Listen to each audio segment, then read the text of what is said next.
안녕하세요. 이번 해에도 갑신정변을 일으킨 주역들, 개화당의 스승들을 알아보는 시간입니다.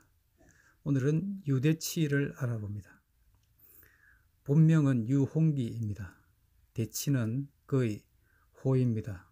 그런데 호가 본명보다 더 많이 불리웁니다.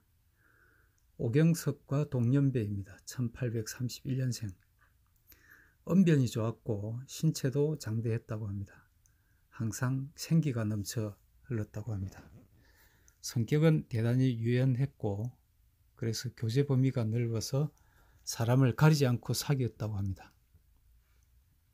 원래 역관의 집에서 태어났지만 자신은 의사가 되었고 또 종교는 불교를 깊이 믿었고 품성이 청백했다고 합니다. 한의사니까 중인 신분입니다. 추사 김정희의 문인입니다. 또 사학의 조예가 깊어서 고금의 조선 역사에 통달하였다고 합니다. 과거에 오른 적이 없습니다. 아마도 응시한 적도 없을 것 같습니다. 그렇지만 세간으로부터 그의 학문이 인정을 받았고 당대의 뛰어난 개화당 청년들이 모두 유홍기의 영향력 아래에 있었기 때문에 세간에서는 백의정성이라는 명예로운 호칭으로 불리기도 했습니다. 그 시대 최고의 선각자였습니다. 유대치가 개화의 필요성에 눈을 뜬 것은 이웃에 살던 친구 오경석이 북경으로부터 가져온 신서 등을 접하면서부터입니다. 외국을 직접 접한 적은 없습니다. 그렇지만 친구인 오경석이 전해주는 서양에 관한 정보와 서적 등을 보고 영감을 받았습니다. 개화사상을 가지게 된 후에 그는 젊고 역량 있는 인재들에게 그의 개화사상을 교육했습니다.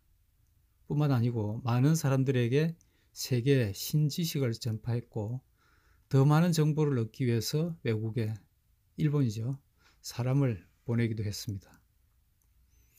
누구보다 최고의 제자는 역시 김옥균입니다. 유대치가 김옥균과 서로 알게 된 시기는 김옥균이 20세 전후 무렵입니다. 김옥균은 유대치로부터 신사상을 배웠고 그로부터 개화당의 리더가 될 자질이 있음을 인정받았던 것 같습니다.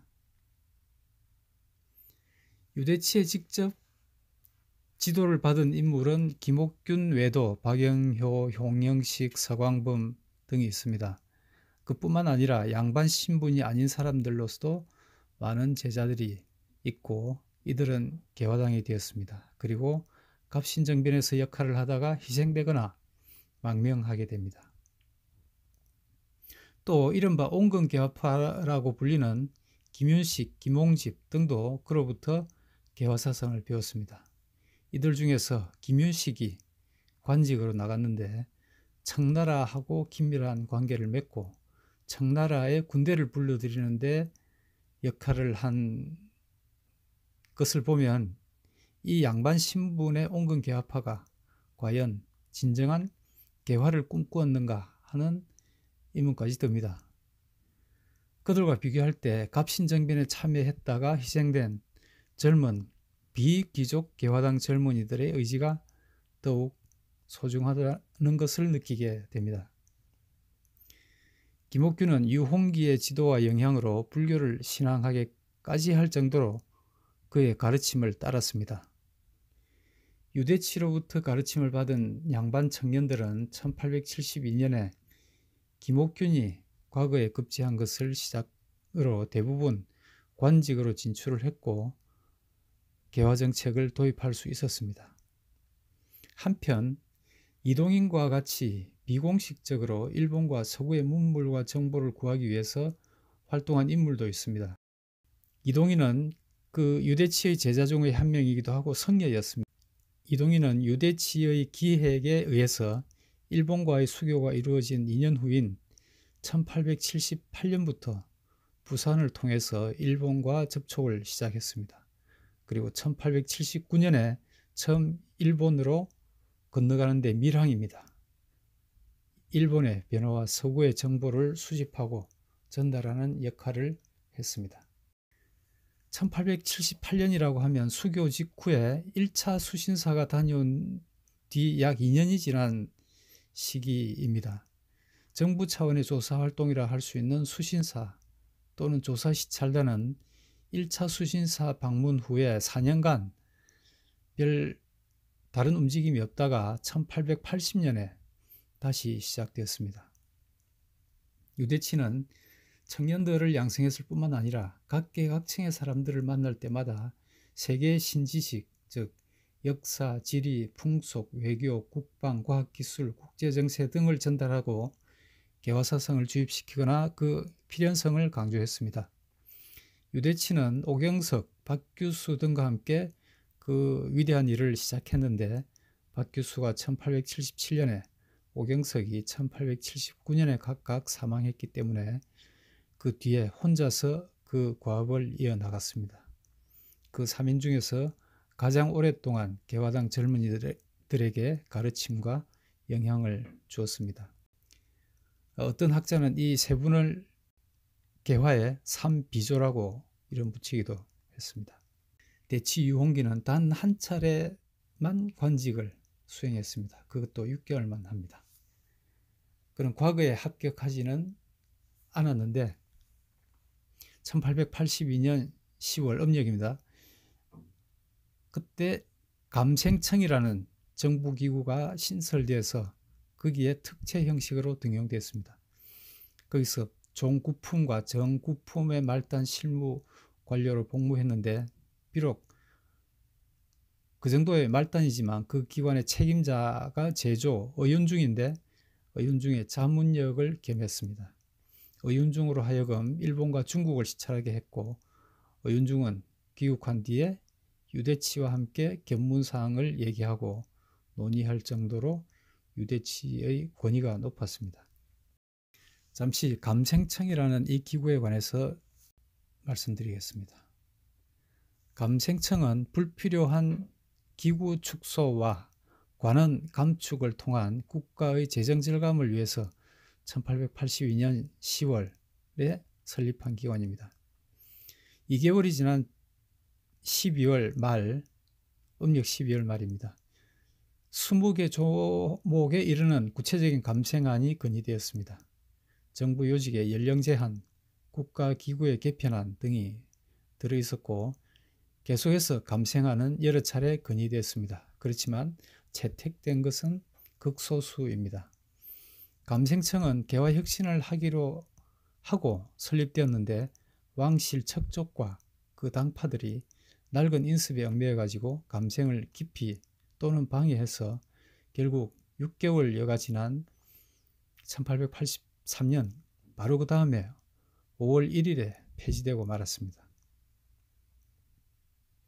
감생방안은 수구파들의 이해관계에 저해되었을 것이 당연합니다. 그렇게 추정됩니다. 감생청이 폐지되자 유대치는 타직책을 주선해 주겠다는 의윤중, 김옥균의 제의를 사양하고 관직에서 떠났습니다. 한편 개화파 인사들도 고종에게 유대치의 인품과 식견을 들어서 그를 등용할 것을 권했습니다만 끝내 등용되지 못하고 야인으로 돌아갈 수밖에 없었습니다. 유대치가 국가기관에서 직접 개화정책을 펼 수 있었던 기회는 이렇게 단 6개월 만에 막을 내리고 말았습니다. 국가재정을 효율화하기 위해서 이 기관을 설립했는데 제대로 활동하지 못하고 폐지된 것은 조선 조정의 수구적이고 부패한 모습을 알 수 있게 해주는 하나의 사례라고 할 수 있겠습니다. 이것이 이모군란을 겪은 지 4개월여가 지난 후에 설립이 됐는데 그 기간에 민시 중심의 수구파가 정권을 장악한 상태였지만 그 가운데서도 이처럼 국가개혁을 위한 기관을 설립할 수 있었다 하는 그 정도라도 다행으로 생각해야 할 것 같습니다. 그렇지만 정권을 잡은 수구 세력 또는 위정척사파 등의 방해를 받아서 또는 실행의 추진력을 얻지 못해서 제대로 기능을 하지 못하고 소멸된 개혁 방안은 감생청 외에도 통일기무아문, 별기군과 같은 개혁성향의 기구도 있습니다. 또 일본을 배우려는 수신사, 조사찰단 등의 활동이 있었는데 그들의 노력의 결실도 제대로 현실에 적용되는 힘을 받지 못했던 것으로 보입니다. 개혁에 대한 이런 수구적인 저항을 일가에 무너뜨리려 했던 시도가 바로 갑신정변이라 할 수 있습니다. 개화당의 개혁 시도가 난관에 부딪혀 가자 유홍기는 개화당의 부족한 힘을 일본의 힘을 이용해서 정변을 일으킬 것을 개화당 제자들에게 권고했다고 합니다. 이렇게 김옥균 주도의 갑신정변의 발발은 그 이면에 세간의 백의정성으로 불릴 만큼 영향력이 있었던 유대치의 의지도 큰 작용을 했던 것으로 알 수 있습니다. 이렇게 활동하던 유대치는 1884년 12월 6일 갑신정변이 3일 천하로 끝났다는 그 소식을 듣고 오경석의 아들 오세창과 함께 파주로 피신했다가 8일 집을 나간 후에 소식이 끊어졌다고 합니다. 피살설이 있으나 확인되지 않았고 용문산에 토구를 짓고 1890년경에 사망할 때까지 좌선으로 일관했다는 기록도 있습니다. 1908년 을사조약이 지난 후입니다. 개화파 인사들이 애국사사 추도회를 열었다고 합니다. 비로소 개화파 인사들이 오래전에 돌아가신 애국 개화파 인사들을 추도할 수 있는 행사를 열 수 있었던 것 같습니다. 그 행사를 열었을 때 유홍기를 순국한 애국자로 추도하였다고 합니다. 이번 회에는 개화당의 스승들 중에서 유홍기, 유대치에 관해서 알아봤습니다. 오늘 여기까지 하겠습니다. 감사합니다.